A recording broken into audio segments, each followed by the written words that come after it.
My name is Gloria Whitman. I was never the favorite. That honor belonged to my younger sister, Sabrina. From the time we were kids, she was the light in the room, smiling loud, the type of child neighbors remembered. Our mother, Karen Whitman, adored her.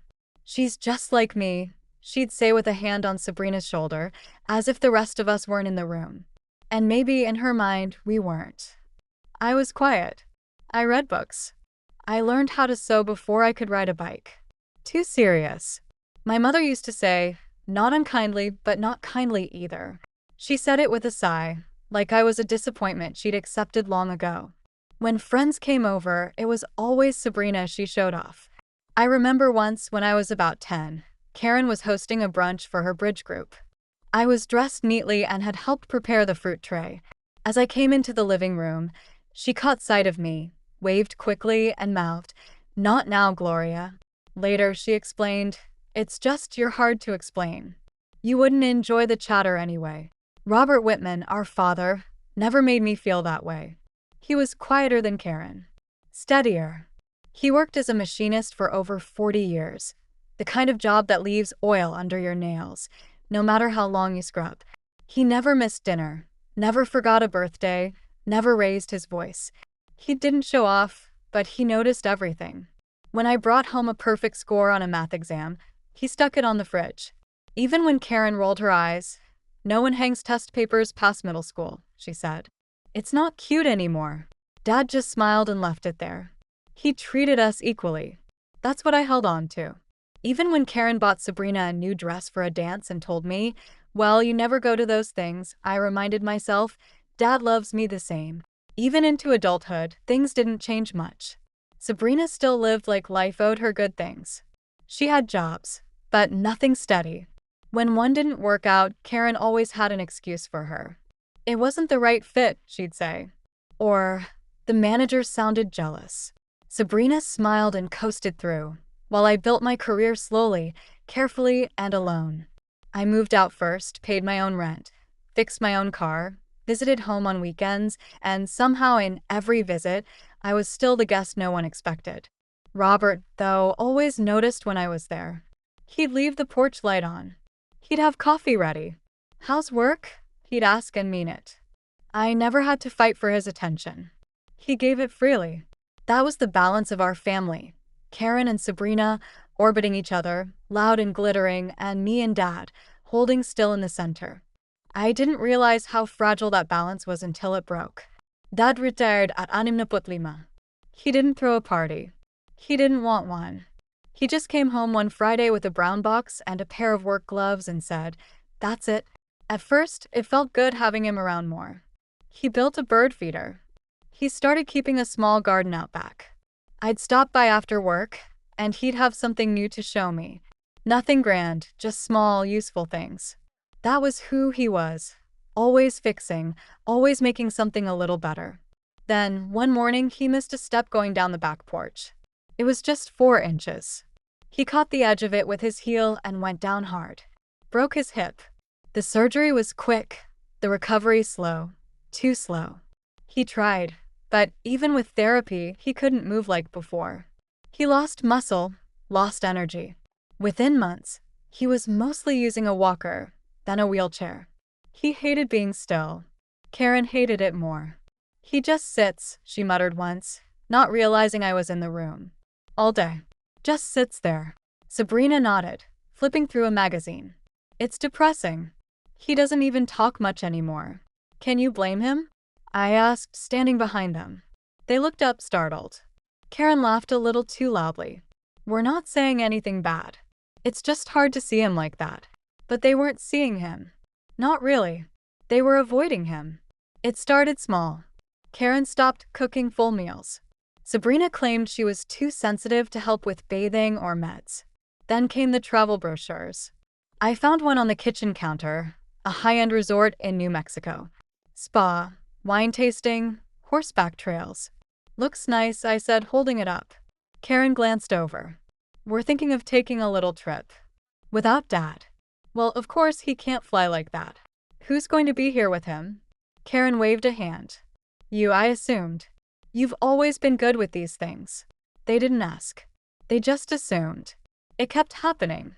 They went out more, dinners, weekends away, sometimes without telling me. I'd show up to check on Dad and find him alone in the living room, watching golf with the volume turned low. One evening, I arrived just before the care worker, Teresa Martin, a retired nurse we'd hired part-time, showed up. She looked confused. "Is no one else home?" she asked. "No." "Why?" "I was told someone would be here to assist." I called Karen. She didn't answer. Sabrina texted back 2 hours later, "Out for dinner." "Can it wait?" That night, I did the bathing myself. Dad apologized for the trouble. I said nothing. I couldn't bring myself to lie and say it was fine. Eventually, I asked them both to step up, rotate care days, manage meds, at least handle paperwork. Karen sighed. "I didn't sign up to be a nurse. I have my own life, Gloria." Sabrina said, "You're so good at this stuff. You're the one with the schedule and the binders and the phone numbers." I should have known something else was coming. About 6 months after Dad's fall, I noticed some things weren't adding up. His bank statements, ones I used to help him sort, stopped arriving. When I asked Karen, she said, "I switched to digital, less clutter." I didn't push, but it bothered me. So, I logged into the online account one afternoon, using the credentials I'd set up years ago. Access denied. I called the bank. The manager said the account permissions had changed. I wasn't listed anymore. That same week, I overheard Karen on the phone, booking a week-long retreat. "Just bill the deposit to the main account," she said. "Main account?" I asked later. She smiled. "Your father's. We have power of attorney now. It's just easier." I froze. "Since when?" 2 months ago. We needed it. Medical decisions. Legal stuff. "You didn't tell me."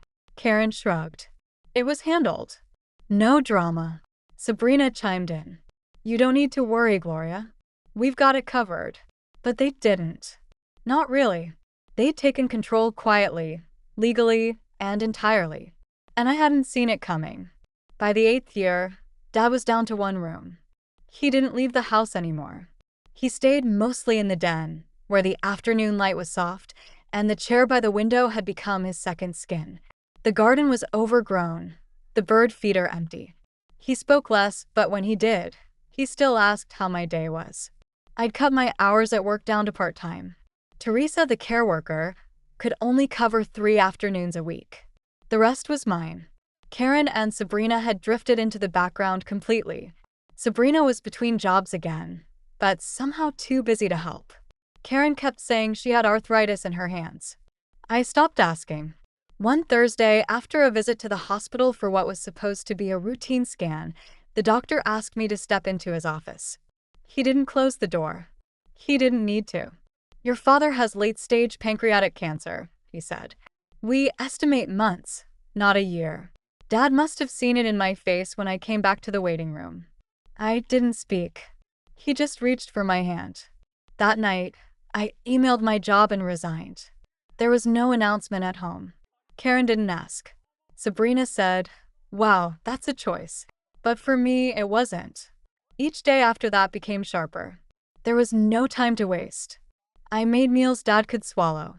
I managed his meds, tracked appointments, read to him when he was too tired to open his eyes. One evening, while I was cleaning out a drawer in the den, I found a manila envelope with my name on it. Inside was a letter. It was his handwriting. Neat. A little shaky, but legible. "Gloria, if you're reading this, it means I've probably already lost the energy to say things out loud. I want you to have what I've been able to gather. It's not everything, but it's something that matters. Take care of yourself first. You've done more than enough for me. Love always, Dad." Behind the letter was a copy of a rental contract for a 2-bedroom apartment, about 40 minutes from town. I recognized the name of the complex. We'd driven past it once on the way to a clinic. He'd pointed it out. "Nice place," he said. "Close to a park." He'd already made a deposit. And I knew why. Michael Reyes, the hospice case coordinator who sometimes covered Teresa's shifts, had become something more than kind. We'd shared late-night conversations on the front porch. Coffee and to-go cups, quiet understanding. We weren't official, but we weren't strangers either. When Dad found out, he didn't scold, he smiled. You deserve someone who stays, he said. And then, while I was focused on caregiving, he'd quietly planned something for us. A wedding date penciled into the fall calendar, paid deposits, receipts, all tucked neatly into that same envelope. He never told Karen, never told Sabrina, just me. The day before he lost the ability to speak, he whispered, "Start your life. Don't wait for permission." I held his hand and nodded. Dad passed quietly on a Sunday morning. I was with him. I'd just finished changing the sheets when I noticed his breathing had slowed. I sat beside him, held his hand, and waited. He didn't open his eyes again. There was no dramatic gasp, no last word, just the smallest exhale and stillness. I called the hospice line. I called Teresa. Then I sat on the edge of the bed for a long while, not crying, not moving, just holding space. Karen and Sabrina didn't answer right away. Karen finally picked up on the third call. "We're out shopping," she said. "You'll have to handle things." And I did. I made the calls, arranged transport, filed the death certificate, booked the church, picked the flowers. Sabrina texted me later. "Let me know what time the service is. I'll see if I can make it." The morning of the funeral, I arrived early, straightened the chairs, greeted the first few visitors. Karen showed up late, in a tailored black suit. Sabrina came in after her, sunglasses still on. Neither offered to help, but when it was time for the eulogy, Karen walked to the podium like it was her stage. She said all the right things, spoke about Robert's quiet strength, his devotion, his sacrifices. I stared at the floor and tried not to let the words hollow out my chest. After the service, I went home, our home. The house that still smelled like his soap and black coffee. I wanted nothing more than to be alone. But Karen and Sabrina were already there, seated in the living room with wine glasses, as if nothing had happened. "We need to talk," Karen said. I stood in the entryway, still in my dress. "Can it wait?" "It can't." Sabrina held up a document. "This is a waiver," she said. "It says you agree not to contest anything in the estate. It's just a formality." I didn't move. Karen leaned forward. "We have the power of attorney, Gloria. We've spoken to the attorney. We're inheriting the house. And what's left in the accounts? It's already being processed." I looked at the paper, then at them. "Dad just died," I said. "And we're not trying to be cold," Karen replied. "But these things move quickly. Best to get ahead of it," Sabrina added. "You don't even live here anymore. You're getting married, right? You have your own place." I hadn't told them that. I didn't reply. Karen sighed. "Gloria, please don't make this difficult. We've been through enough." I wanted to argue. I wanted to shout, but instead, I picked up a pen from the coffee table and signed the form. "No one said thank you." Karen stood. "You'll need to be out in 10 days. We've already contacted a realtor." I nodded once. Sabrina poured another glass of wine. That night, I packed in silence. I took only what I needed: clothes, Dad's framed photo, a stack of his notebooks, and the envelope he left me. No one came to the door when I left. 3 days after I left the house, my phone rang. I almost didn't answer. The number was familiar: home. The home that wasn't mine anymore. I picked up. Karen's voice was sharp. "Where is it?" I said nothing. "The money," she snapped. "From your father's account. It's gone. Everything." "What did you do?" I closed my eyes. "You told me never to contact you," I said calmly. "This isn't about that. This is an emergency. That account had thousands. Where is it?"